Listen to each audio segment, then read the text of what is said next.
Good evening and welcome to SPORLITIKS, where sports and politics mix and mingle. I'm Stacey Johnson. Joining me tonight is Aguna, the Nigerian moderate Republican, Keith, the constitutional conservative, Stephen, the independent thinker, and my cousin Todd. 14 students and one teacher dead after a tragic shooting at Ross Elementary School today in Uvalde, Texas. The French Open and Todd talk about tennis. The White House walks back President Biden's comment about U.S. intervening with military in Taiwan if China moves against Taiwan. The NBA playoffs continue tonight with the Golden State versus Dallas Mavericks. COVID-19 is still here to stay. Numbers of infections are rising as we head into Memorial Day weekend. An Iraqi citizen living in Ohio is arrested after plotting an assassination attempt against former President George W. Bush. Midterm elections 2022 primaries today across the South in Georgia, Alabama, Texas, and Arkansas. Baby formula shipped to the United States from other countries to be distributed, but it still isn't enough. The United States is currently negotiating a deal among Saudis, Israelis, and Egyptians. We'll tell you why. Oklahoma governor signs new bill criminalizing abortion, and former President Trump is not on Putin's list of Americans banned from Russia. That and more. First up, we'll talk tennis with Todd, and Todd will talk about the French Open. Let me get the clip up for you. I thought I had the clip. I don't think I have the clip. So Todd, talk about the French Open and what's going on. I couldn't get a clip. Okay, the French Open. Of course, you couldn't find that clip, but you can probably find an NBA clip or NFL clip. Okay. It's starting out good. Now, of course, Federer is not playing in the French Open, nor are Venus and Serena. But, so it makes it all boring, I know. But for the men... Venus and Serena are not playing? No. So that means you really don't want to talk about it, basically. No, I still want to talk about it. The French Open first round, Nadal, he's still in it. Okay. And he won his first round. Tsitsipas, he won his first round. Djokovic, which, I don't like Djokovic. And you remember him. He was the one with all the controversy in the Australian Open because he didn't want to take the vaccine, the coronavirus vaccine. So he won his first match. Medvedev, don't like him either. Medvedev and Djokovic, they have the same kind of personality. Are you yawning? Oh, you want to tell everybody I was coughing? I didn't want to cough. No. Something went down the wrong way. That's why I was drinking water. I was not yawning. I do like tennis. Okay. That is Aguna, and that's Stephen, and then that's Keith. They don't like Keith. Tennis. Yeah, it's all of them. So nevertheless, who else? Tiafoe. He won his first round for the men. You know who Tiafoe is? He's a black guy from the United States. No, I don't remember him. But there was a African guy who retired and he lost his match, right? No, I don't. Oh, you're probably talking about he's theatrical. I can't think of his name right now. He just got married to another tennis player. But yeah, I didn't think he retired. Nevertheless, so that's the men's. Now the women's match. Do you remember the little 16-year-old girl golf? she won her first round match, so she's still in it. Um, let's see who else. Birdie retired early. Birdie retired right after she won Australian Open. Madison Keys. Do you know who Madison Keys is? You don't know any of these players, really. Not really. Okay. Well, anyway, Madison Keys is still in it, and it's going well so far. And I'm hoping for Coco to win for the women, and I'm also hoping for Nadal to win for the men. Okay. Yeah, it's early in, so not a lot's happening right now. Early rounds. Okay, and how long does this last, and when will it stop? It's going to go about 8 days, and it goes after they narrow it down to the final two winners. And they play, the French court is clay. Mm-hmm. French is clay. US Open is hard courts, but French is clay. And Nadal is very good on clay. He's one of the best on clay. So I'm hoping he'll pull out a win. Okay.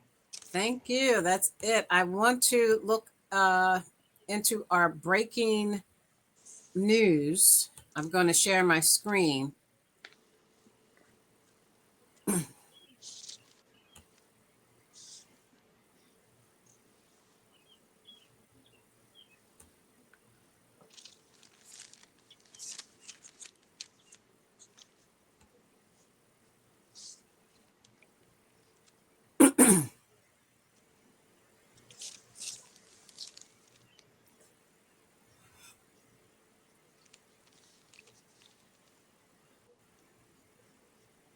And while the world's deadliest shootings have been overseas, the incidents are most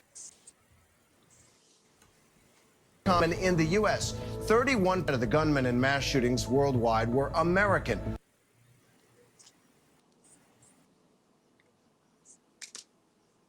From 1966 to 2012, according to a 2015 study by Professor Adam Lankford. Lankford found 42% of the world's privately owned guns were in U.S. homes, even though Americans make up only about 4.5% global population. And U.S. gun ownership is on the rise. As of 2018, the U.S. had 120 firearms per 100 people. That's up from 88 per 2011. That far surpasses the rate of gun ownership in the rest of the world, according to the Small Arms Survey. After comparing worldwide records on mental health and various social factors, Professor Lankford found a country's rate of gun ownership correlated with the odds it would experience a mass shooting. And we still have a lot to get to track on this latest shooting tragedy. Please stay with us. But first, a look at our top trending stories on abcnews.com.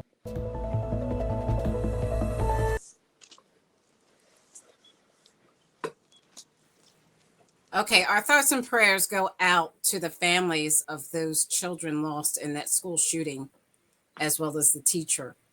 Keith, you retired from a school. Do you want to tell us the type of security measures that are in place to protect students, teachers, administrators, and staff at schools, and how something like this could have happened? Well, let's see. I worked for the school system from 2006 all the way to 2021. That was this year. I retired in January of this year. So just to give you an idea of how long I've been with the system, with the school system in LA. This is the LA Unified School District, the second largest district in the country. But this is very interesting, though. They used to have in place all these measures like, they used to have police on campus the entire time of the school year, and during school hours, police were on the campus or around the campus, usually circulating or driving within the area. But after the Black Lives Matter movement and just what recently happened last year, they removed them.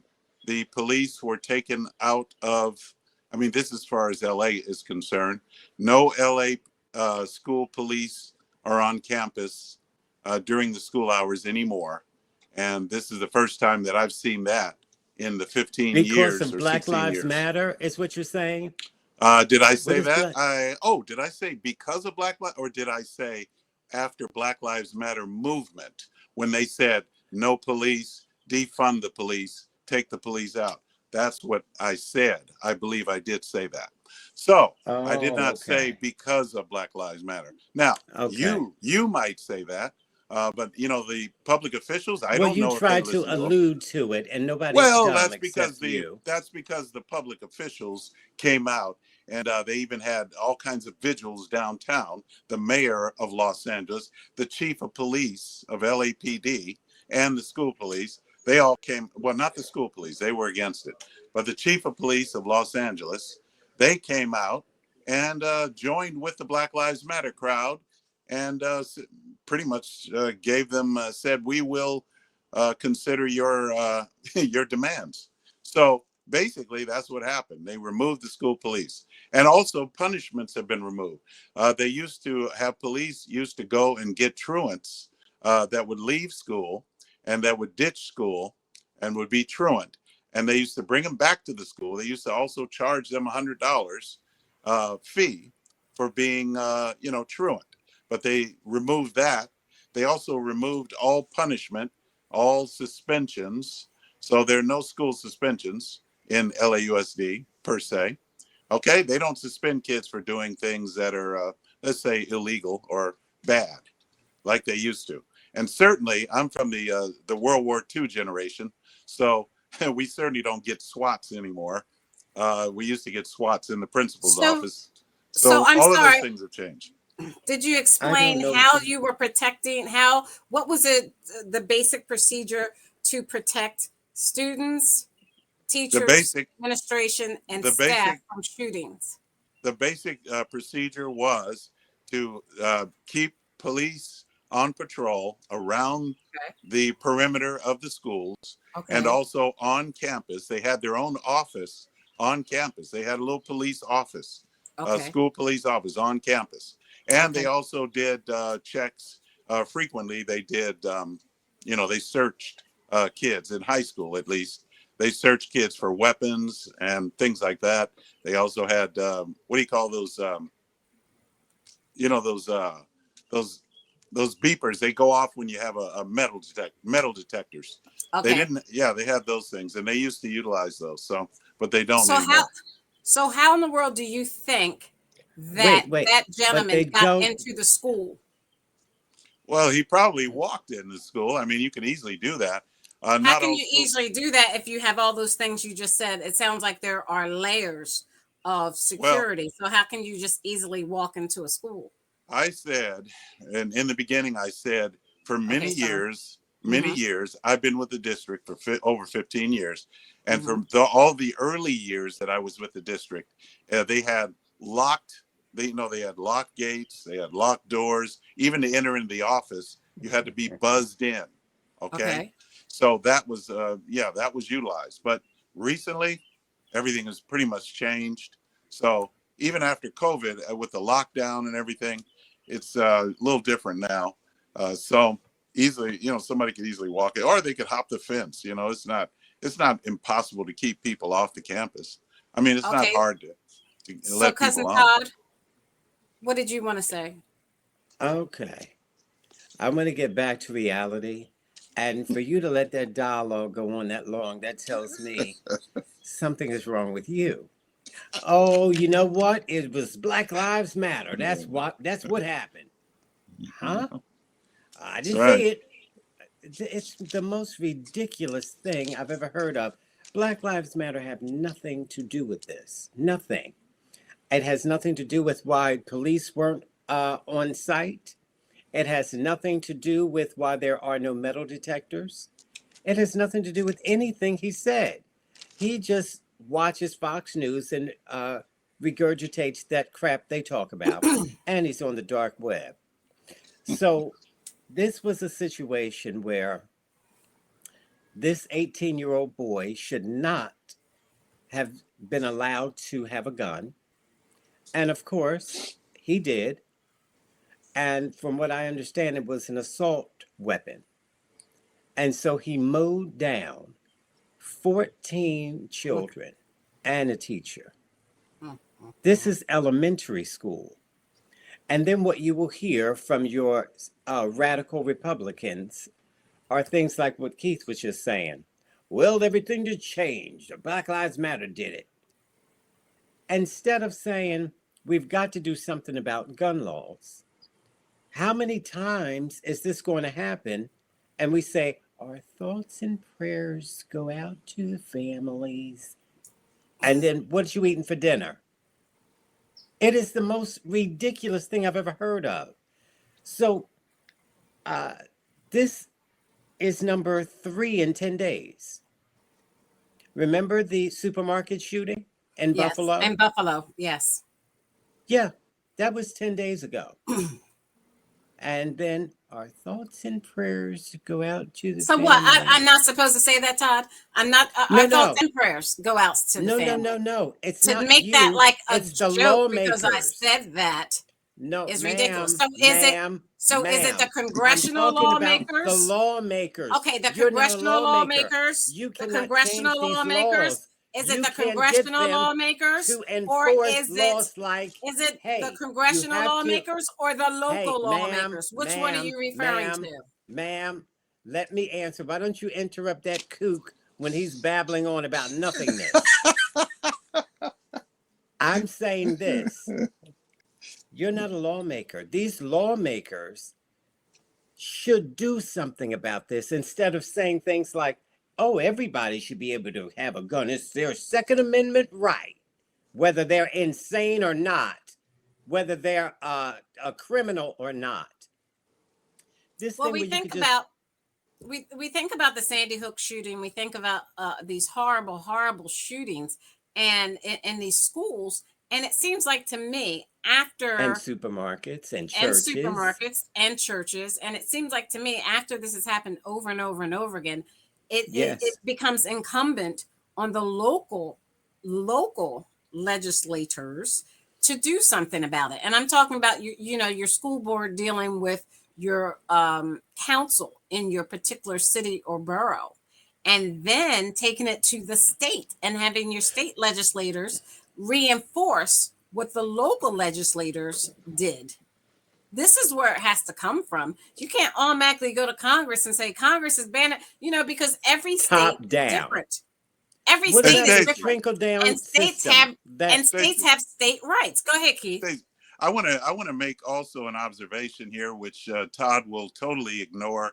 So I'm not going to even try to, but anyway, the point I wanted to say, is that that report that you played, that video that you played, I caught the announcer. The man said, in essence, I'm paraphrasing, he said, in essence, that the United States, Americans have more guns than any other, citizens of other countries. In other words, we are the ones that have all the guns.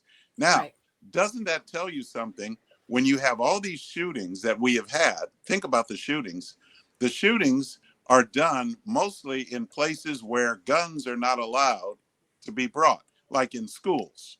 Okay, so the majority of citizens must be obeying the law, and they are keeping their guns secure.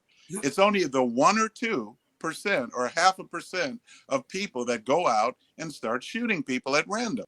It is not the people who are law-abiding citizens with guns that are going out to shoot people. Isn't that obvious to you?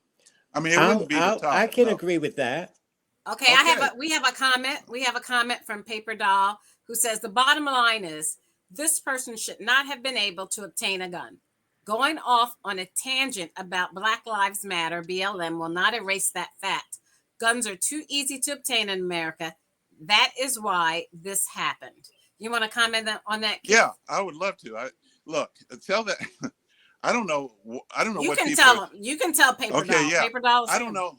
Paper doll, I don't know what you're thinking about, because I can go to Mexico and get a gun. I mean, if all the guns were confiscated in the United States, I could go to Mexico. I could go to South Central in my area. I can go there and go to a gang. I can go anywhere where people are selling guns off the street. So there is no way that they will confiscate all guns.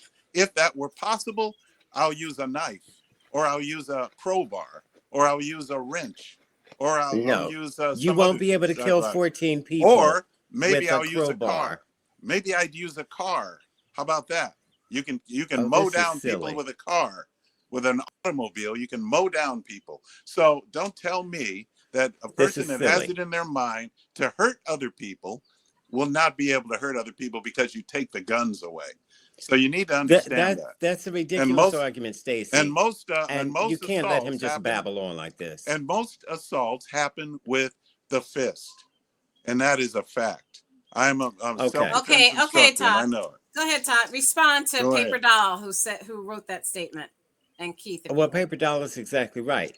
But Keith is exactly wrong to say he could have gone in with a crowbar. A crowbar would not have killed 14 people plus a teacher. Only takes See, one. there's a difference there. Only takes one. If he had a knife, he would not be able to kill 14 people plus a teacher. So Only you're takes being one. ridiculous. Only And takes so one. I think he had an assault weapon. That's why he was able to kill so many people so quickly. What, does it matter how many people We he are kills? not at war, and so civilians should not be allowed to obtain these weapons of war. Okay. Now, I want to get back to what I was saying about this happens over and over again. And what I was saying is our thoughts and prayers are with the families is not enough.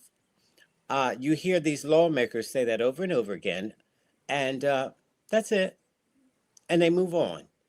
And enough is enough. They've got to pass some laws and enforce them. They've got to have background checks on these people. Where an 18-year, what is an 18-year-old boy doing with that kind of a weapon anyway? There isn't any. And Keith is the first one to say, you have to have a license to, he wants you to show your license in order to vote. But these people can buy assault weapons with little more than a license. No background checks at all. So now the past 2 shootings, and probably 3, were people who were mentally unstable and radicalized. So something has got to be done. How many killings are we going to have in America before something is done? Yeah, but I said that something that has to be done is probably going to have to start at the local level, with the local school board, with the local council, with this, then the state legislature, and then it's going to have to be multiple level, and then the feds coming in to reinforce the laws that the states have enacted, because the states are the ones who control their local areas. And the federal government can't tell a school how to operate per se. Department of Education doesn't do that. It's the local government and school board that does that. So Keith, was there a process? But we're talking about schools. You're talking about soft targets. The Second Amendment is what we're talking about. No, but you're talking about Second Amendment and soft targets. Yeah, but you're talking about soft targets. These people are attacking soft targets: schools, grocery stores, churches, malls. Right. These are soft targets. So the question becomes, the local municipalities have to address these soft targets. They have to do that so that the federal government can come in and reinforce it. I understand what you're saying, but what I'm telling you is, what about the trickle-down system? Start from the top. The Second Amendment isn't just some broad. When they wrote the Second Amendment, they were using muskets, not assault rifles. So there has to be background checks done. For example, people who have criminal backgrounds are not allowed to vote. And I'm sure Keith is fine with that. And they're also not allowed to have guns. Okay. But No, if that's you not. don't do a background check, you won't know that they're criminals. You won't know that they're mentally unstable. And let's For talk about the example, let's trauma. Go ahead, just a finish up real minute. quick, Todd. You can't go Okay. on and on and on and on and on Oh, and I know on. I can't. I can't because I'm not a Republican. Keith can because he is. Now, I wanted to talk about the fact that this radicalized supermarket maniac murderer, he had made threats a year before that he wanted to shoot up his school. Right. And the teacher reported him. And so they went to a psychiatrist, and the psychiatrist deemed that she or he doesn't think he's dangerous. After all, he's just a good old white boy. And so, what they were supposed to do, the school, the psychiatrist, the police, was report him and get a judge to know what he did. Therefore, he wouldn't be able to obtain a gun, not even a year later. But they didn't, because he's just a good old white boy. And he'll be fine until he's not. And so there's no wonder why he did what he did. He was able to do it. And so now, a few days later, you have another case where a man went into a church because he was a disgruntled person. I forget, it was the Chinese versus The his Taiwan, background was Taiwanese. Taiwanese. So there And was a so he was, Taiwanese church, it was what? the Taiwanese church that they went into. And start shooting people. That was crazy. He's probably has a mental illness. And this guy, I don't know what his problem was. And why go to a school, a church? These people, I don't get it. You have to get stronger on background checks with as far as guns are concerned, All right. or Let's this is going to Now, continue to happen. Stacy, one more comment, look, Keith, and that's it. We got to yeah, move on. yeah, this is not going to do any good. All this background check and all that stuff, because I'll tell you why. Because the nature of man is still the same. You can't tell what a person's going to do before they do it. This is not Minority Report. You know, a person is going to either be a good citizen or they won't. And I have evidence of that just as you look at throughout the history of mankind. And the best way to tell that is right out of the Bible, as it says that an evil person, an evil man loves to harm others. Being a good neighbor is out of his line. It's out of his line. In other words, punishing that hurts it chases evil from the heart. So punishment that hurts. We used to punish. We used to punish crimes, but we don't punish anymore in society. So people are What do we do? emboldened to go out and commit certain crimes. And that is a fact. Okay. You know, Okay. psychiatrists tell you, oh, don't spank your child. Don't spank them. It's abuse. But spanking was adjudicated by God. That a rod, he said, if you hold the rod, you spoil the child. Spare the rod, spoil the child. Yes. Yeah, I And agree so with that, what we Keith. need to do is go back to the principles of our Oh, founding. And we need okay. we need the rod of correction to straighten people out and to Okay, adjust Stacey, their I attitudes. know you want to. I know you want to move on, but I just have to give one rebuttal to that nonsense. Um, you don't know if somebody's going to commit a crime. Yes, you do when they're telling their classmates that they're going to shoot up their school. Chances are he's crazy and he's going to shoot up the school. So you could tell that immediately. So a background check would have prevented him from getting a gun. No. Okay.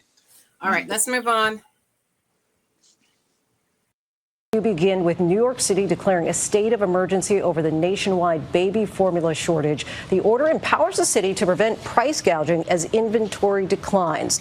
The move comes as help is starting to arrive. Today, the first military cargo plane from Europe arrived, packed with enough formula for 500,000 bottles. The precious cargo, which is intended only for children who are allergic to cow's milk protein, will be distributed to hospitals. Some of it will also be available in stores to parents who have a prescription. The shortage so severe, we've just learned it's caused 4 more infants to be hospitalized. ABC's Faith Abube leads us off. Tonight, some relief on the way for parents in urgent need of specialized baby formula. The C-17 military cargo plane flying about 78,000 pounds of the formula from Germany overnight, dropping the long-awaited load in Indiana this morning. Our patients and families across the country are in urgent need of this formula. President Biden tweeting these photos, writing, quote, "Our team is working around the clock to get safe formula to everyone who needs it." This as ABC News learns that at least 4 infants in South Carolina were recently hospitalized due to medical complications. 3 of them admitted after their parents were forced to find alternatives to their usual formula, and the babies couldn't tolerate the switch. These pallets delivered from overseas today are made up of only these types of formula.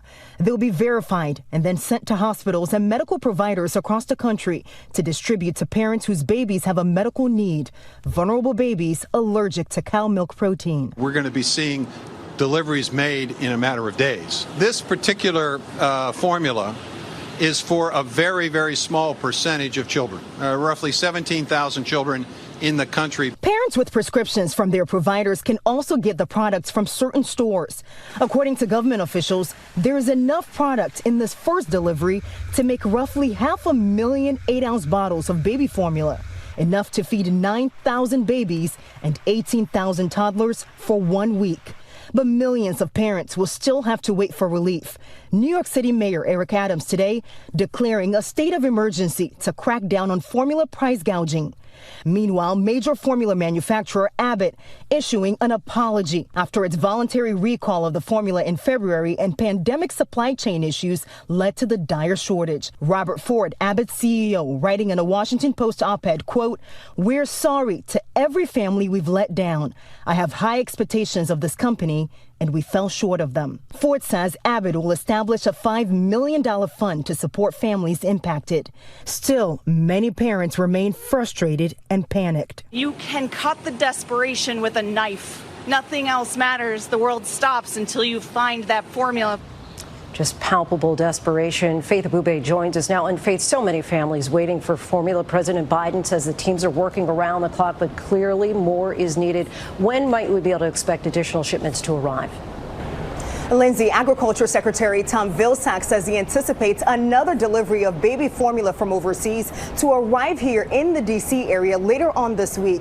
And tonight, President Biden announcing he's authorizing 2 Defense Production Act orders to ensure manufacturers can speed up production. Lindsay? Can't come soon enough. Faith, thank you.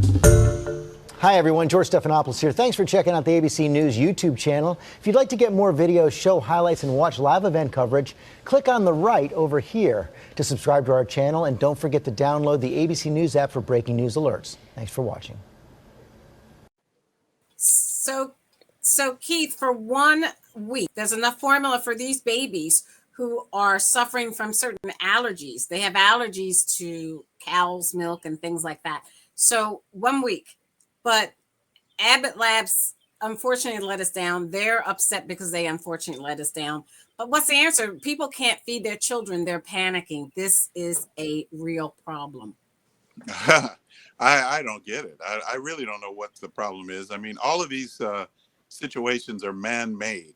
They're created by those in power who are the ones who are calling the shots. I never heard of such a thing when Trump was in office for 4 years. 4 years during the pandemic, and I never heard one tale of this.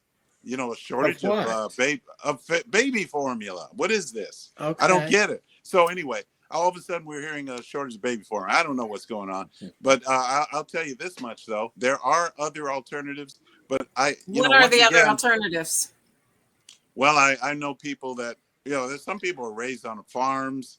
from the. They can't. No, they're saying do not make your own. They're saying Hold do on. not Hold make on. your own formula, mothers. I Don't do it. didn't say, okay, I didn't say, I'm not an expert in that area, and I don't claim to be, but I would just say that I did some reading up on it, and they were talking about the importance of goat milk. I'm sorry, goat milk is very effective. In Africa, they herd goats. Africans, Okay. a lot of them use goat milk. Okay, so I don't know, How goat would he milk is know? a good alternative. Goat milk is actually more vitamin I don't rich. think you should say that, Keith, unless you know that for sure, because these Well, babies are having certain allergies, and look, you don't know what hey, these allergies are. all I'm saying is that let the people do their own research and try it out. I mean, a lot of people are raised on goat milk. I used to drink goat milk a lot when I was a kid. So Cousin I Todd, were know you that raised on you know, goat milk? But goat we milk are is a, not suggesting to any mother or father to No. give their child goat milk. Cousin Todd, were well, you raised on goat sure they milk? have enough sense to know better. They have enough sense to know. No, I wasn't. Though I think goat milk is probably delicious if you're of age to drink it. But these are babies we're talking about. So, of course, Keith is just in another world. And so he wants to blame this on Joe Biden. It's just amazing the reach these Republicans will do. What difference does it make when this happened? It happened. Now, if you want to say the government should not have been so tightly aligned with just a few of these baby formula companies, I would agree with that. They should have spread it out. But to just have four, it's not enough. Okay. It's not enough. I think they should have spread it around. For WIC, they have Right.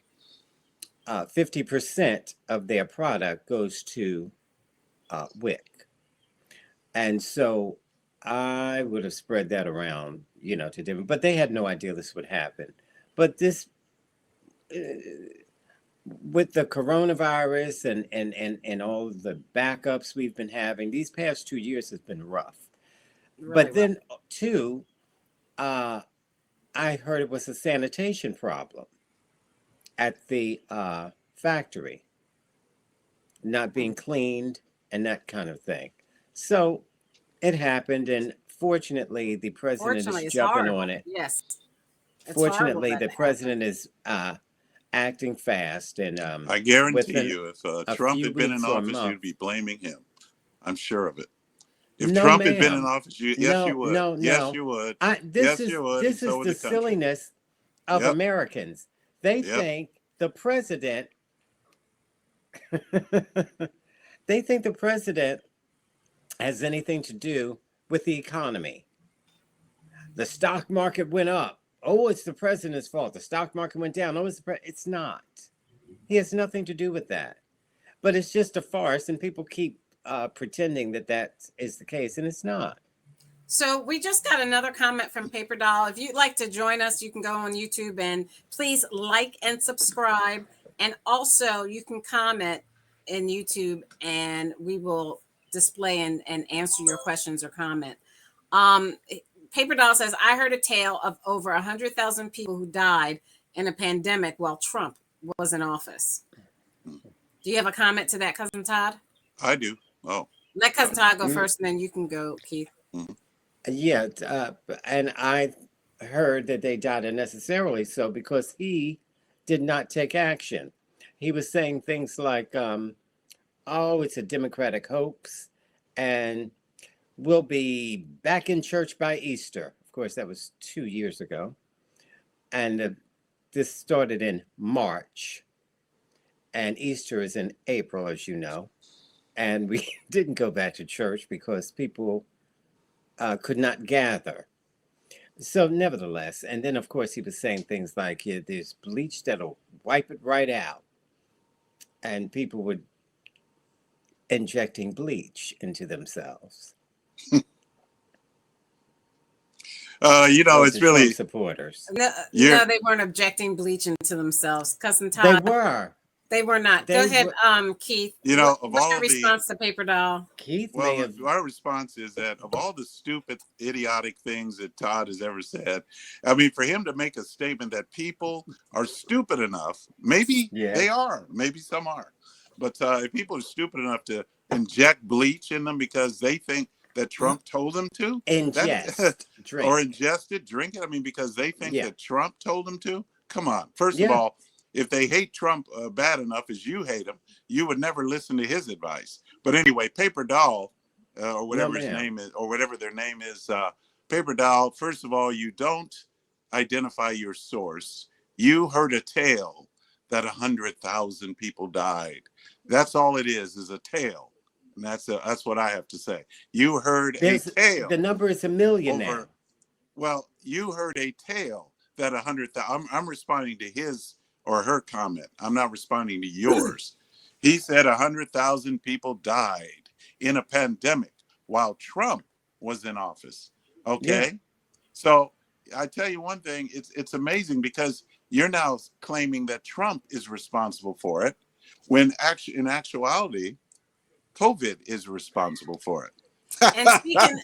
And speaking of a COVID, let's look at this. Cases of COVID now rising to the highest point since mid-February in this country, and daily hospital admissions are now projected to rise in nearly every corner of the nation over the next 4 weeks. We'll show you the map here tonight, a picture of the spread. A third of Americans now live in areas where they are raising the risk level to medium or high risk again. Areas there in yellow and orange. Orange, of course, the highest risk. The CDC again recommending wearing masks indoors. Tonight, New York City at the highest risk level. The mayor saying put on the masks indoors, but not requiring it yet. Tonight, 48 states now are projected to see hospitalizations rise in the coming weeks, and raising these risk levels means they're already seeing hospitals and healthcare systems under increasing pressure and a rising death toll. The White House tonight warning that without additional funding from Congress, not everyone will get new vaccines if a new surge strikes this fall as they expect. And tonight here, the CDC could soon give the green light for Pfizer booster shots for children 5 to 11 as soon as tomorrow. ABC's Whit Johnson leading us off tonight. Tonight, COVID hospitalizations again on the rise, up more than 60% in the last month. And now a new projection shows nearly every state will see more Americans with COVID going into hospitals in the next 2 weeks, and more patients will die. In areas where community levels are high, everyone should be using prevention measures and wearing a mask in public indoor settings. 137 counties nationwide now in the high-risk alert level, meaning there is increasing pressure on the health system. New York City also in that category, but for now officials are resisting a mask mandate, instead only recommending them indoors. We are not allowing COVID to outsmart us. We're staying prepared and not panicking. And tonight the White House sounding the alarm about the need for Congress to act on COVID funding. We will find ourselves in the fall or winter with people getting infected and no treatments available for them because we will have run out. It comes as the CDC is expected to recommend boosters for 5 to 11-year-olds as early as tomorrow. I started looking online right away to see about scheduling a shot for her. To have the booster is just an extra level of assurance. Pfizer says its booster shot is safe, and an initial analysis found it increased antibodies against Omicron 36-fold. A lot of parents are going to be asking, if I get my child this booster shot, will my child need another shot this fall? And the simple answer is we just don't know. But it's important that we focus on the ways to protect everyone right now while we're seeing cases rise all over the country. New child COVID infections are at their highest point since February, and hospital admissions are now climbing too, up 70% in the last month. And Whit Johnson back with us live tonight. And Whit, we know the second booster is now available for Americans over 50. We also know more than half of eligible Americans have not gotten even their first booster yet. And tonight we took note that the CDC guidance on these boosters has shifted for people weighing when to get that second booster shot. They're essentially now saying, if I'm correct here, you'll let me know, if you want to wait because you suspect you might have a greater need for a booster in the fall if there is a surge, the CDC saying they're now okay with that? Exactly, David. The CDC now says it's okay to consider waiting to get that second booster shot if you've specifically had COVID within the past 3 months, or if getting the shot now would discourage you from getting one in the fall. That's when health officials are hoping to roll out the next generation of improved vaccines that could help head off another winter surge. David. All right, Whit Johnson leading us off tonight. Whit, thank you. Hi, everyone. George Stephanopoulos here. Thanks for checking out the ABC News YouTube channel. If you'd like to get more videos, show highlights, and watch live event coverage, click on the right over here to subscribe to our channel. And don't forget to download the ABC News app for breaking news alerts. Thanks for watching. Cousin Todd, the numbers are rising, which is odd because people really expect the numbers to rise when most people are indoors and the weather's colder. But it's rising as we go into Memorial Day weekend, holiday weekend. And this last week and a half has been really, really hot. We've had a surge in temperatures, and it's still rising. 90 plus degree temperatures, especially in the East Coast. Should Keith get boosted? Are you talking to me? I asked Todd. No, she's asking me. Boosted? Oh. He already got his vaccine. He used some excuse about it was mandatory, which it was not. And but he knew that he should not listen to Donald Trump, and he knew it wasn't a Democratic hoax. And so he followed the lead of Donald Trump. Trump got the vaccine. This is, of course, after he got the coronavirus. And then he got vaccinated. And so Keith followed suit, and he got vaccinated and got his wife vaccinated. And it was a smart thing to do. And now he should get boosted. I didn't ask Stephen if he was boosted yet. You mean Keith? That's Steve. That's Both. Keith. Well, if you talk to one, you talk to the other. Yin yang. So it's a good thing to do, to get boosted. It can only help you and help your fellow man. So in case you have an elderly parent or children under the age of 6. So it's just Keith, a smart thing to do. So Keith, the numbers are rising. Isn't it good to do what the CDC suggests and your local municipality suggests to mask up? Nope, no mask. Why? Where are you getting this information from? Why are you saying no masks? Well, because the Lord created us to breathe fresh air and without a mask. And I will continue to go without a mask as long as I can. I mean, if I have to enter into a store to purchase food and I have to wear a mask, I may wear the mask just for about 15 minutes while I purchase my food. And as soon as I get to the cashier, I'll pull the mask up and I'll put it all over my face and get my food. And then as soon as I leave the cashier, I'll take it back off. But I will not be wearing a mask. Yeah, but I'm not going to wear a mask endlessly like I see people walking around outside by themselves in their car, windows up, mask on, by themselves. I'm not going to do that because we were created to breathe and we need oxygen. Okay. And we breathe out. Just by incidentally, we also exhale CO2 and the plants take in CO2. And in return, the plants give us oxygen. That's called, what do you call that? You guys remember that science? Does anybody remember what they called it? I do, Keith, but what does that have to do?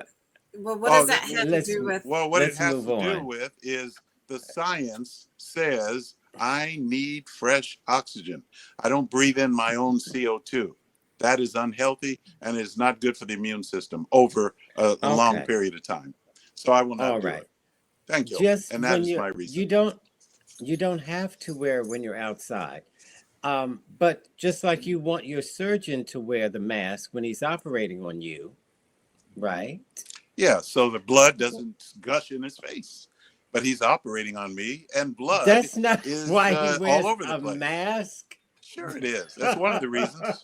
That's what I was told. So the blood doesn't gush in his face. All right, I got to move on. I can't. You bet. I got to move on. Watch this. Well, don't. Welcome, everybody. Tonight, Oklahoma's governor signing a new law criminalizing abortions, one of the most severe in the country. We want Oklahoma to be the most pro-life state in the country.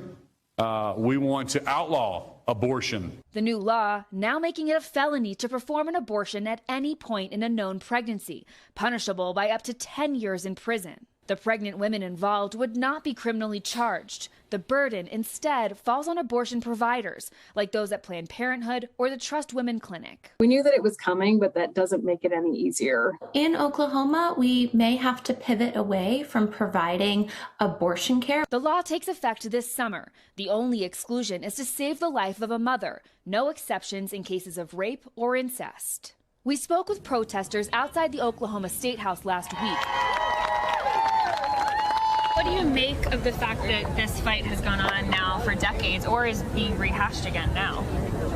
Well, it seems ludicrous, really. Yeah, and I think it's just a way for politicians to win votes when they really don't care about what goes on in a woman's body any other time.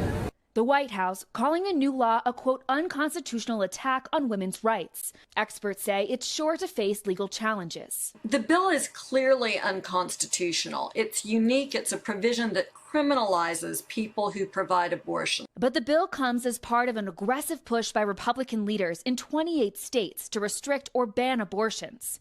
Just a few days ago, the Idaho Supreme Court temporarily blocked a law that bans abortions after 6 weeks, after Planned Parenthood sued. The U.S. Supreme Court is also expected to rule on a Mississippi law that bans abortions after 15 weeks.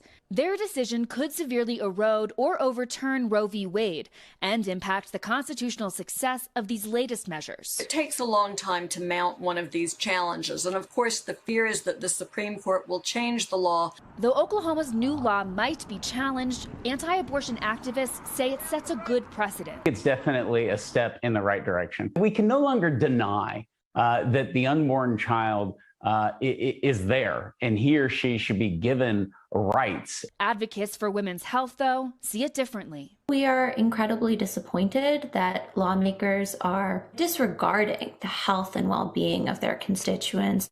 Maura Barrett, NBC News. Thanks for watching our YouTube channel. Follow today's top stories and breaking news by downloading the NBC News app.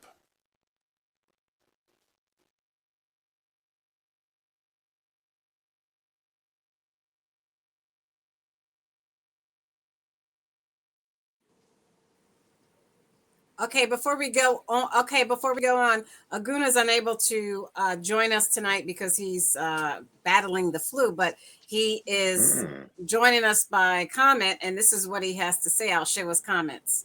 He's telling Keith, get the booster.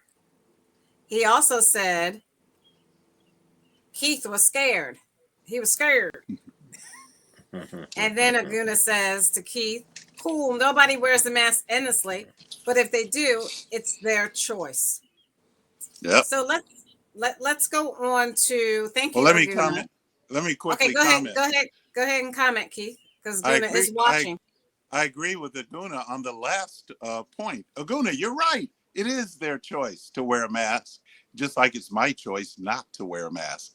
Thank you. That's it. All right.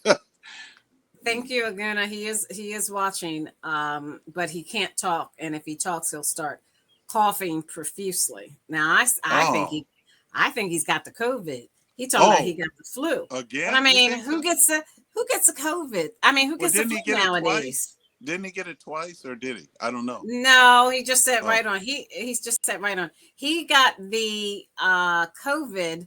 That was prior to there being a vaccine, right, Todd? Right, Aguna? You got the COVID prior to the vaccine. Well, I hope you get better, Aguna. We look forward to seeing you again. Take care of yourself. Drink a lot of liquids and eat a lot of vegetables and fruits. That'll be very. He said no. Aguna said no. He tested negative. Okay. Oh, good. Well, sometimes those tests are premature. When you get into it, maybe a week later, it may come out positive. But no, he said he tested negative, so he's got the flu. I don't know who gets the flu nowadays because everyone usually is wearing masks, right? Yeah, that's right, Todd. They do, And not only that, but the COVID is pretty much dominated. I haven't heard of anybody getting the flu since COVID's been around. But anyway, Have you, Todd? I digress. Okay. Hey, I'm not listen, entertaining that. I just wanted to, let me comment on what you just played. Thank God for that law, because I'm glad they settled something, because I wasn't sure. I said, are they going to criminalize the woman, the mother? But no, they're not. They're going to criminalize the Planned Parenthood or the people who commit the abortions. In other words, the doctors, and they are supposed to protect life. They're not to kill, but to protect life. But they're killing Also, they're babies. going to prosecute the cab driver or the Uber driver or your neighbor or Well, you believe in what is so funny prosecuting the about man. that? You believe in prosecuting the manufacturers of guns, those assault weapons that kill Okay. 1,000 people So at in one other time. words, this is how a radical Republican thinks. Well, so what? Uber drivers should get sued. This is the most outrageous, and the radical Republicans are getting more and more Uber driver? animated. Where'd you get that from? We're talking about Planned Parenthood. We're talking about people who commit abortion, people who do the abortions. We're talking about the clinics. We're talking about the medical But they're professionals. saying it is the woman's choice. And what right does a man, and especially legislators, have to make a choice for a woman's body? It's not their body. Do you have a woman's body, Keith?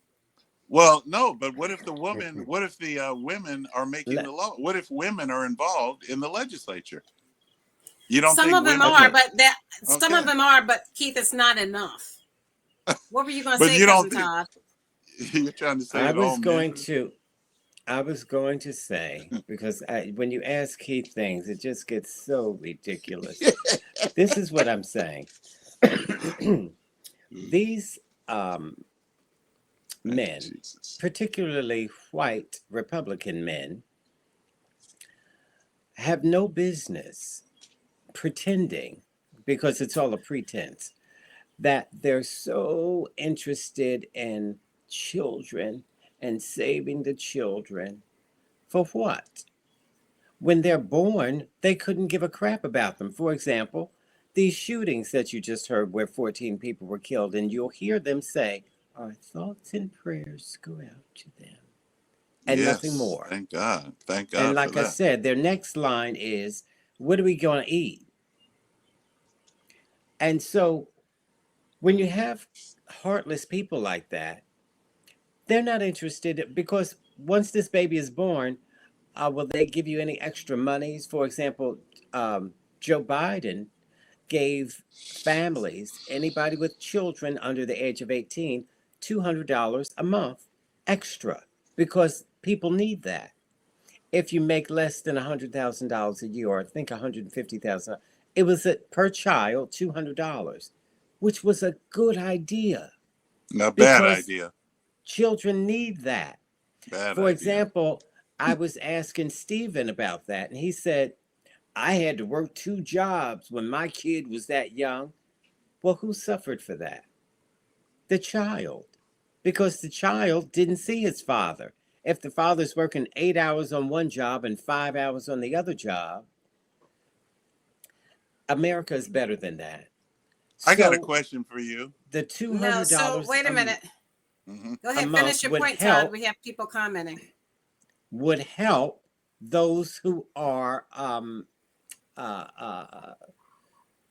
who need the help, who are food deprived and that kind of a thing. So that was just smart to do.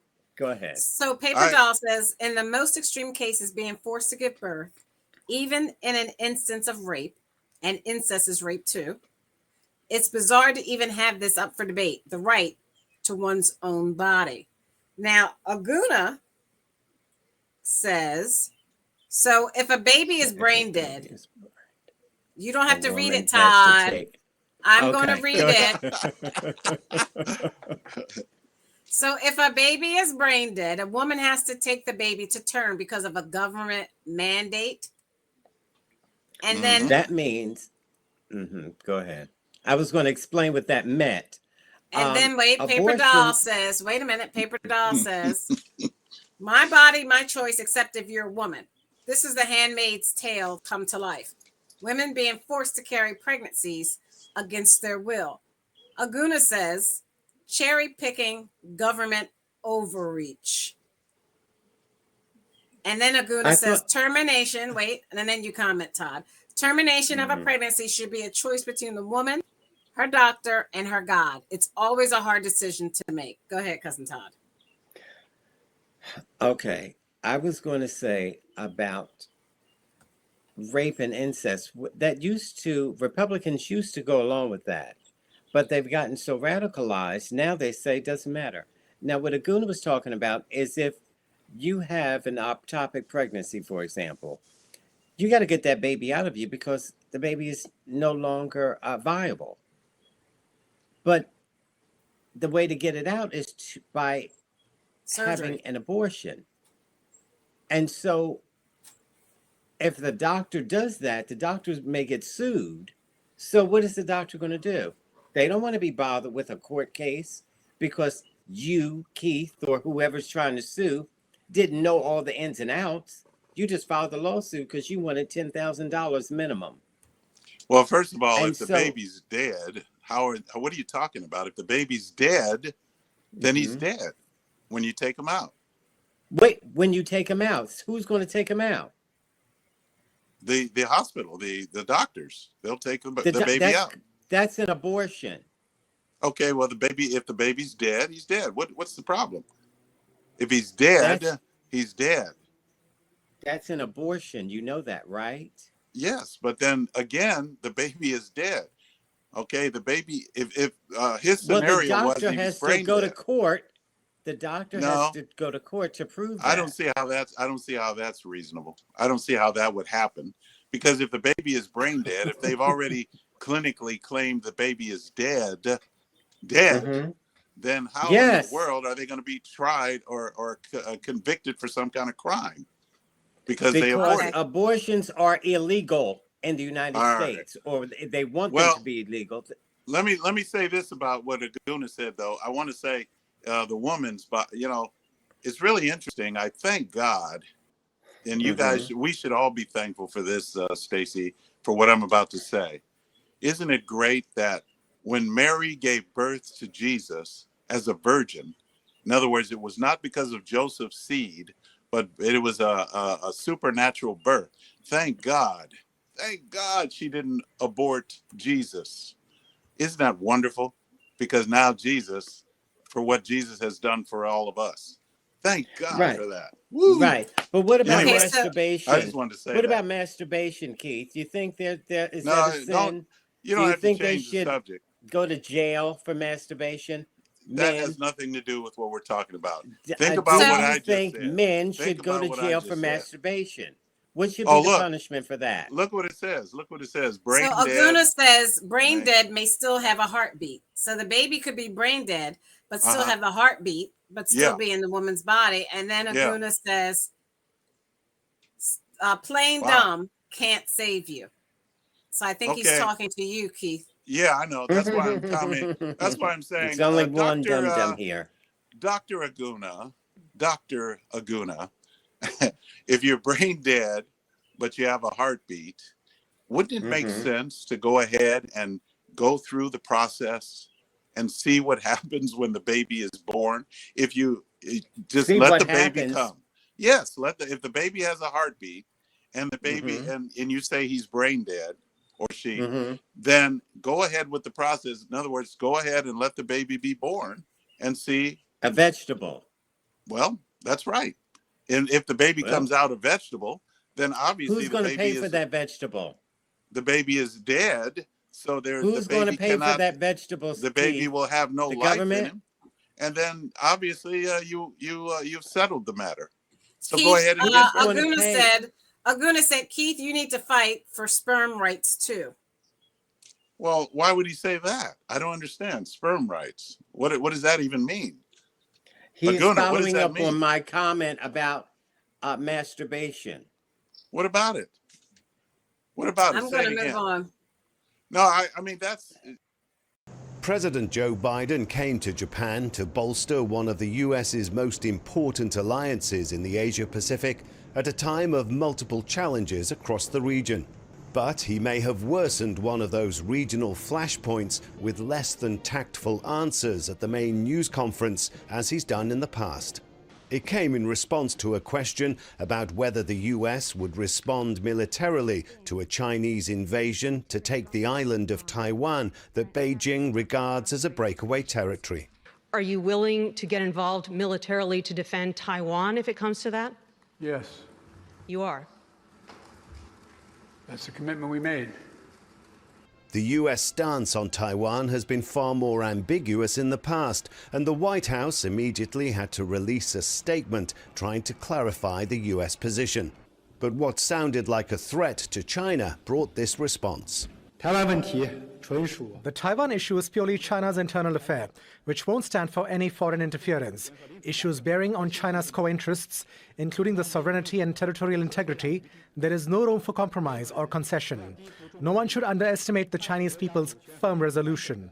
This has turned into something of a distraction in what is meant to be a strong show of unity against Russian aggression and also against increasing military threats from China, as well as increased missile testing from North Korea. As the only nation to have been subjected to an atomic attack, Japan is deeply concerned by North Korea's development of its nuclear arsenal, but it's also troubled by the increasing assertiveness of China, with ongoing territorial disputes in the East China Sea. As a major power, China has significant responsibilities, also in the economic field, to live up to that responsibility. I think it is important for Japan to work with the United States to encourage China to fulfill its responsibilities in accordance with international rules. I think such attitudes are important. Biden has also used the trip to launch the Indo-Pacific Economic Framework, an initiative aimed at safeguarding and developing production of critical commodities like advanced semiconductors and setting universal standards for labor and environmental protection. It's very, very clear that from America's perspective, China is now the biggest competitor on all fronts. And as a result of that, what America is doing now is building alliances across the world. This visit will culminate in a summit meeting of the leaders of the so-called Quad Security Alliance, led by the US and seen as a further attempt to constrain China militarily in the region. Rob McBride, Al Jazeera, Tokyo.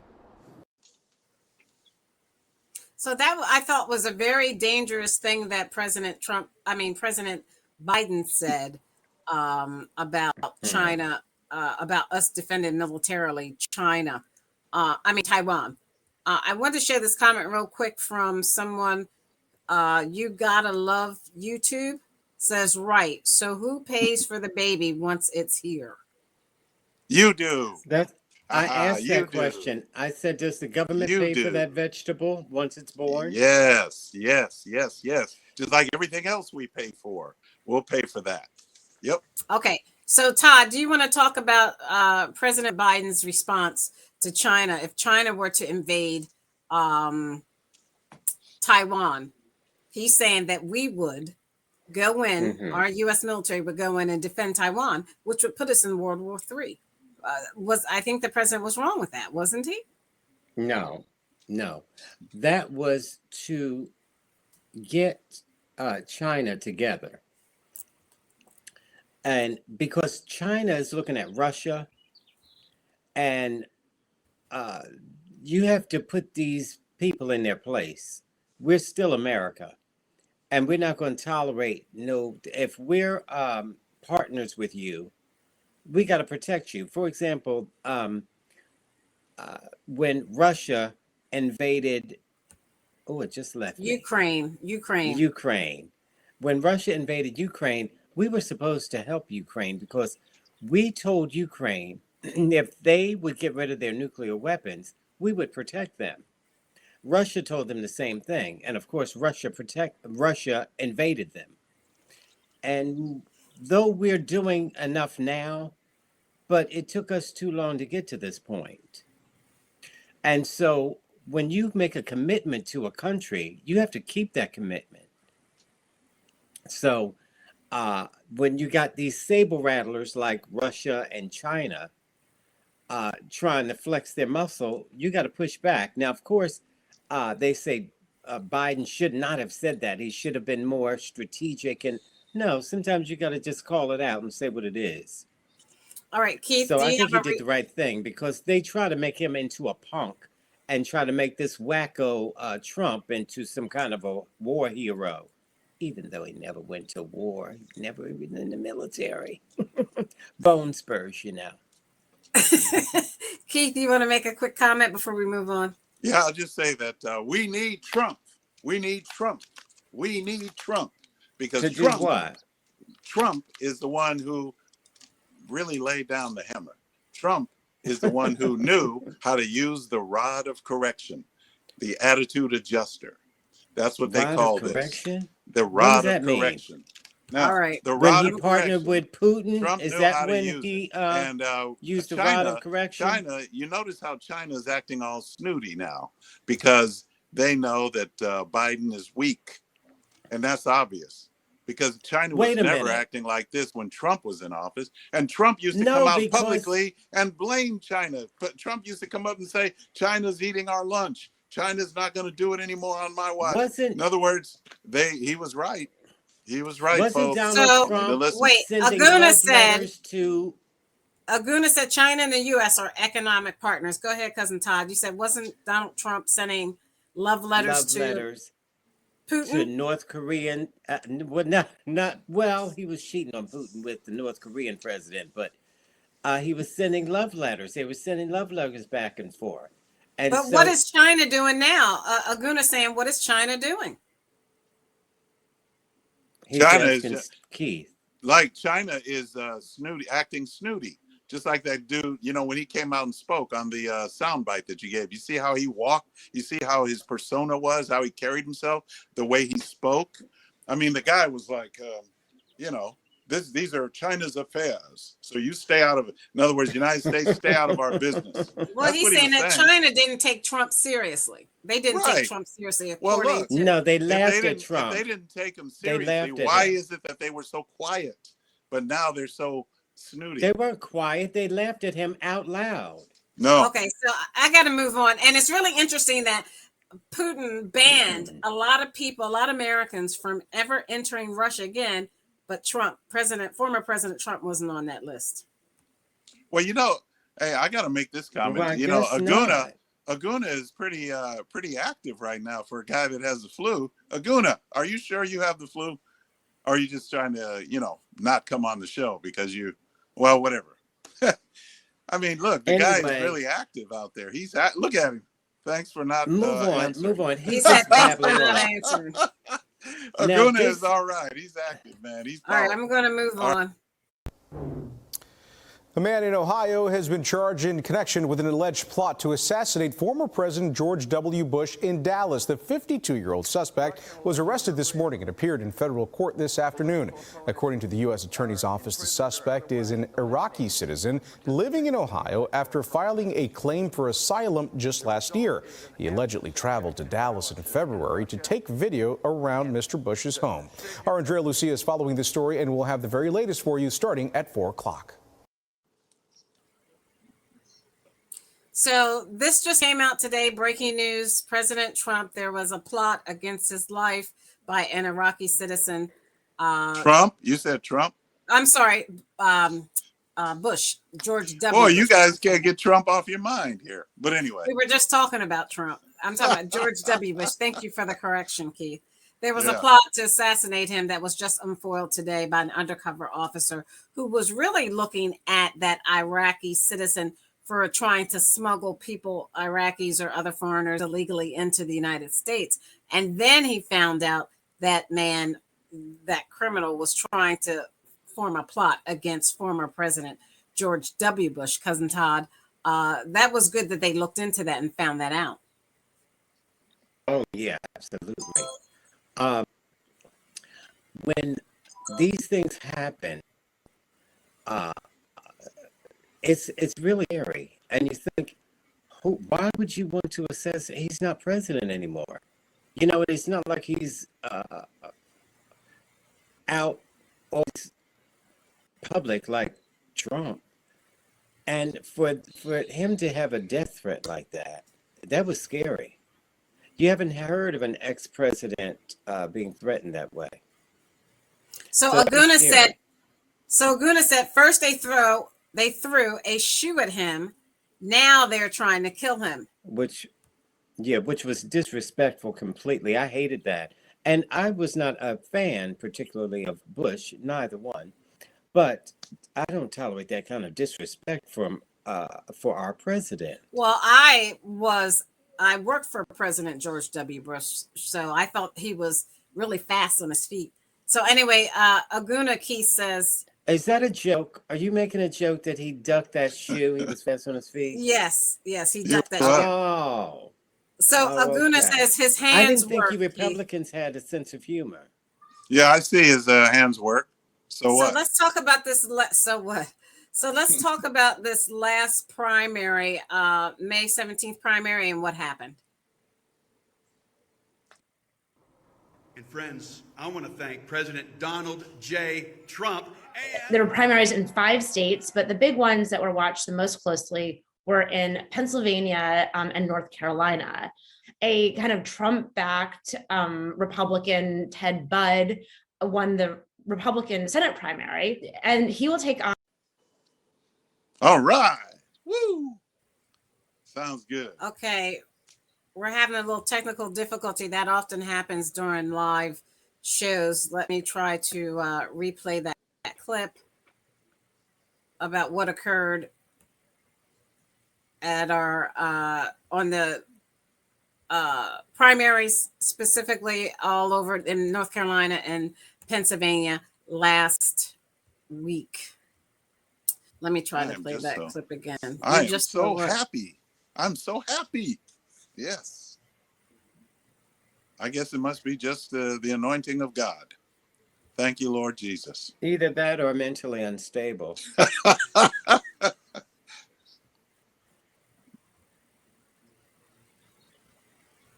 I just can't help it. And friends, I want to thank President Donald J. Trump. There were primaries in 5 states, but the big ones that were watched the most closely were in Pennsylvania and North Carolina.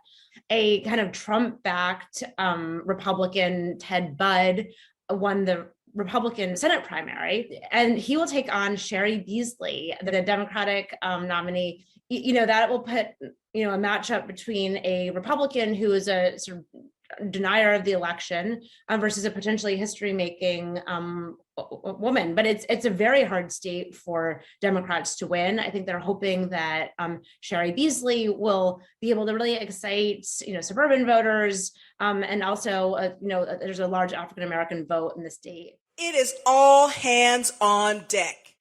So there were 2 big statewide races in Pennsylvania, a governor's race and also a Senate race. In the governor's race, Democrats sort of cleared the field. They had, one candidate, Josh Shapiro, the attorney general of the state. And so, of course, he coasted to victory since he had no opponent.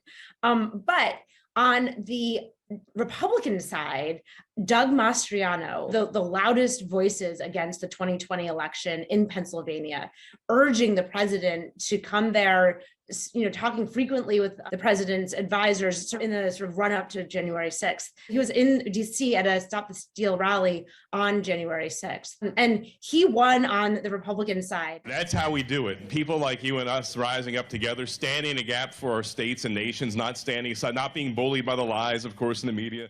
The Republican strategists that I talked to are very worried about him because they're concerned that he's so extreme that he won't be able to win in November. And so there had been sort of last minute effort by some establishment Republicans to make sure that he did not win the nomination, but in fact he did. The left, together with their friends in the traditional media, of course, are trying to paint us in a particular picture. And my campaign has no place for hate, bigotry, and intolerance. And that's the same that's right. I mean, I think one of the things you definitely are beginning to see in these primaries is that sort of Trumpism is outrunning Trump the person. And so what I mean by that is there are candidates out there who are sounding and campaigning just like Donald Trump did. And Trump is not always endorsing them. He's sort of sometimes playing the role that, of what an establishment Republican kind of does to look down the road and say, well, actually, could that person win in a general election? Maybe we shouldn't be backing somebody who's saying these things. Certainly Mastriano is a great example.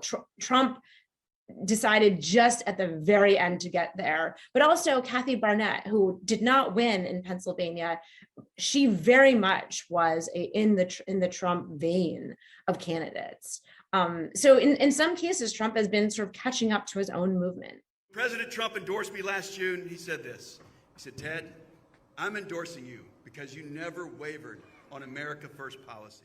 I mean, one of the things that is interesting across all of these Republican primaries, and it was really underscored last night, is you have, hardcore election deniers winning in statewide in 2 states. I mean, you look at North Carolina, where Ted Budd won. He was one of he's a member of the House of Representatives right now, and he is one of the 139 House members who voted to object to the election on January 6th. Mastriano, who was also a leading voice for sort of overturning the election in Pennsylvania. He was out there pushing hard for those 90,000 votes, and that's what Biden won by, to be disqualified. And he would be, if he wins, the governor of the state. Pennsylvania is perennially a swing state in the presidential elections. It's where elections are decided. So the idea of having a person, an elected official, who's the governor of the state, who has, very views that are well outside the established norm on elections is significant. Okay, Cousin Todd, real quickly, we're running out of time. Do you want to talk about the May 17th primary outcomes from what you just heard? Well, Georgia May 17th, not May 24th. Today is May 24th with Georgia. We're going to talk about that next. May 17th was Pennsylvania, North Carolina. Idaho. Pennsylvania in particular, the Oz and what's his name? The other McCormick. That's a tight race. Very tight. I think it's only 1,000 votes to separate them. And I think Oz is going to edge him out. Now, this is the thing about Oz. Years ago, Oz just seemed like a normal guy with a TV show. And now, if you look at him, he has to talk a certain way. For example, he made a commercial advertising himself. And he didn't talk about his background, his degree in medicine, no, he talked about owning a gun. And I felt like he dumbed himself down to be in with the Trump gang. All he talked about was, I believe in the Second Amendment to carry a gun. And then he shot with a shotgun, and somebody said he probably, anyway, and I think Dr. Fauci should be fired. What does that have to do? And so he has to dumb himself down in such a way that the less educated, the less intelligent, the low information voters will like him. And he's doing just that. And every other word is, Trump likes me. Trump said so. I thank Trump for Do you see how ridiculous? And so this is what the Republican Party has turned into. All right. So I'm going to play behind Donald Trump. I'm going to play I don't know about why they all lick behind Donald Trump like that. I'm going to play about the May 24th, today's primaries, and then we'll have Keith respond because we're running out of time. Back tonight, so let's bring in ABC News political director Rick Klein with Rick's Picks.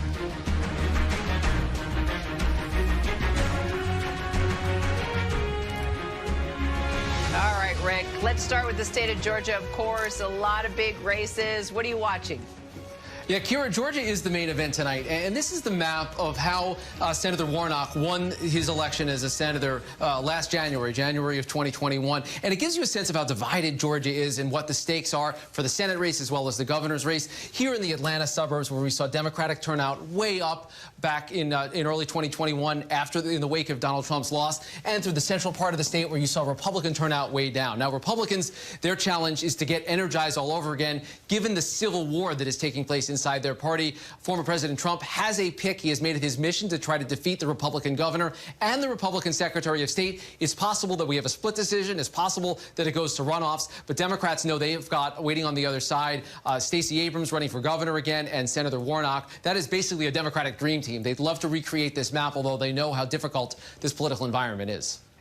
So what about the former president? Another round of big endorsements, but also potentially facing some pretty big losses.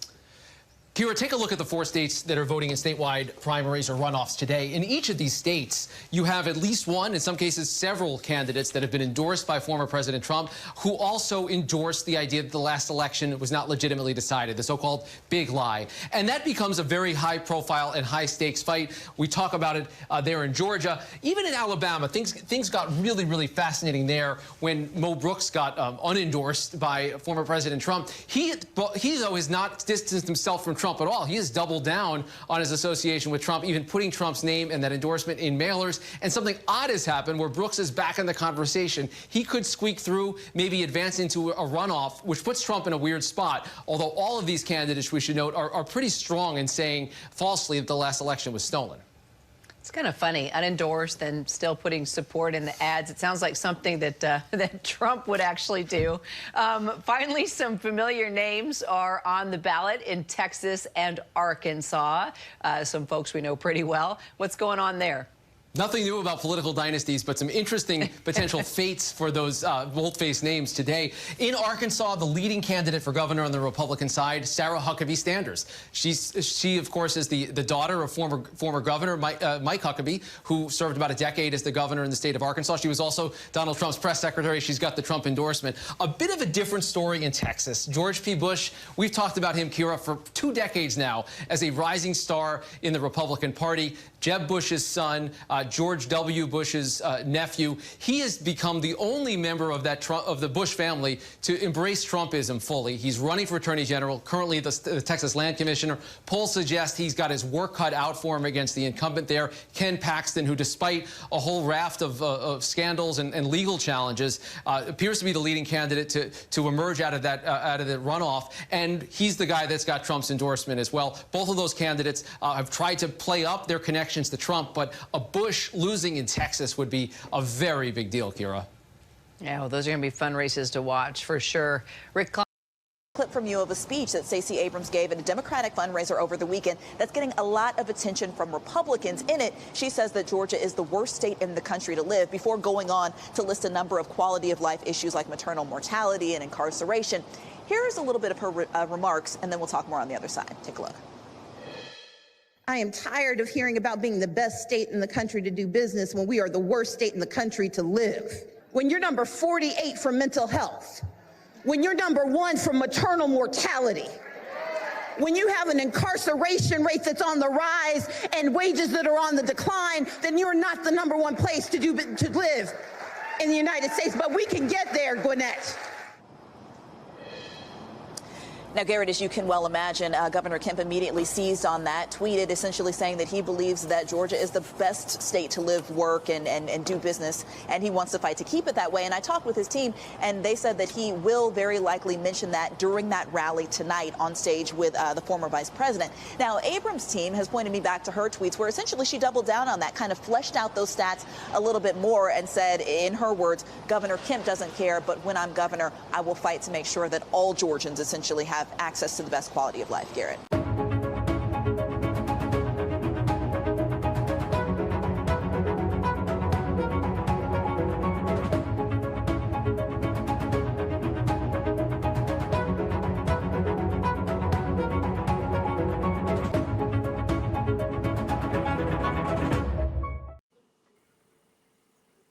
Boy, those are long. I want to get that in because we are out of time, so this will be our roundtable. Keith, do you want to talk about the Republicans and the primaries, how they ran in Pennsylvania, North Carolina, today in Texas, Arkansas, Alabama, and Georgia? And you got to make it quick, Keith. Sorry. Well, the only thing I'll say is that, I praise God.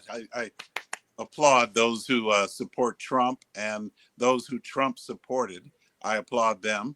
And also Pennsylvania, I'm a little bit, I mean, why is it that it takes so long to determine the winner in these, and yet we go with and yet we have such integrity in the elections and such modern day machines and mail-in ballots, not like the old original paper ballots. And yet it takes so long. When we have the paper ballots, everything we found out the next day, pretty much. I mean, going 6 days, I think 7 days, Pennsylvania has not determined the winner.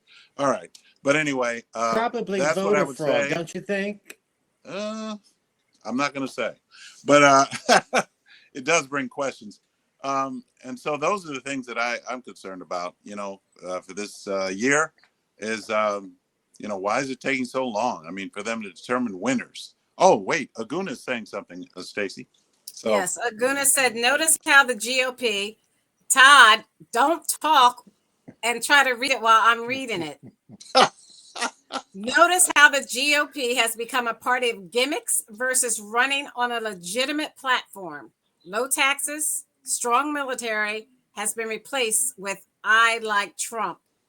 Aguna said it's bumper sticker politics. Abrams was addressing problems. Kemp was in denial.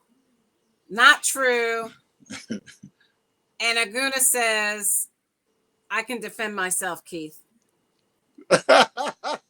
Well, Aguna, the reason is because we miss Trump. We miss Uncle Trump. I mean, Trump had everything going good, and now all of a sudden Biden just messed it up. That's why. And Aguna says they always project winner, and it takes months to verify the vote count.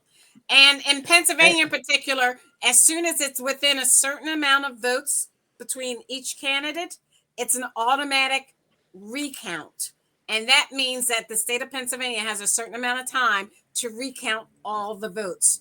I'm in Pennsylvania. When I voted, they automatically, I just put my paper slot right through a machine, and it took my votes automatically. They no longer have to do the old-fashioned way, but they keep a copy. They keep my original voting paper so that they can, if there's a recount like this, they can go back and verify what I voted.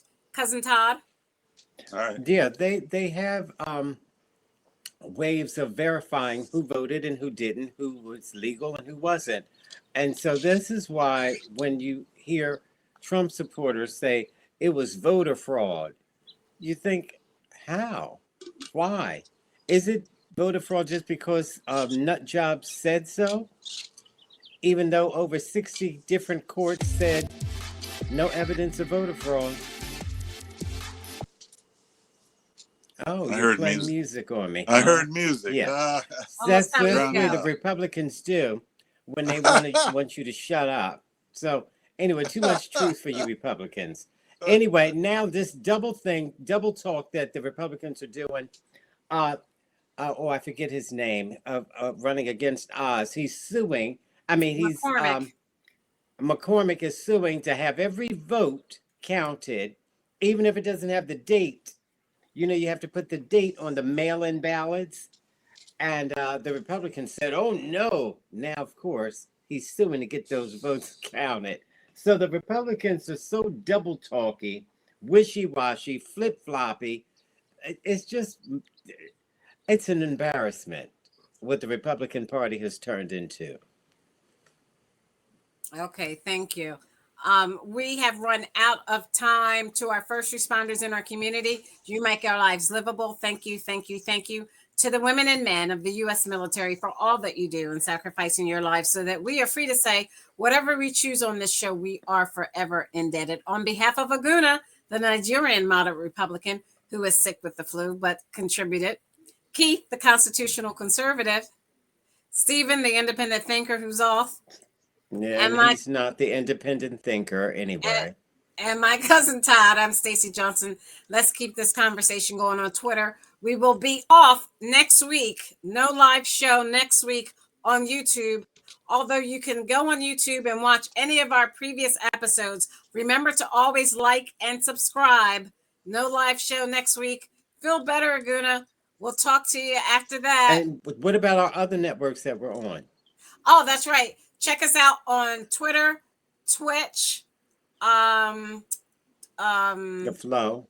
the Flow Television Network, their Facebook channel, and also the Flow Television Network. And we'll see you next week. I mean, the 2 week after. weeks. 2 weeks live. Good night. That's a Trump supporter. What are you doing, Keith? I am correcting the correction rod. I'm using the correction rod. I'm correcting. I think he's say no to drugs. Aguna says, have a great holiday weekend. Good night. Thank you, Aguna.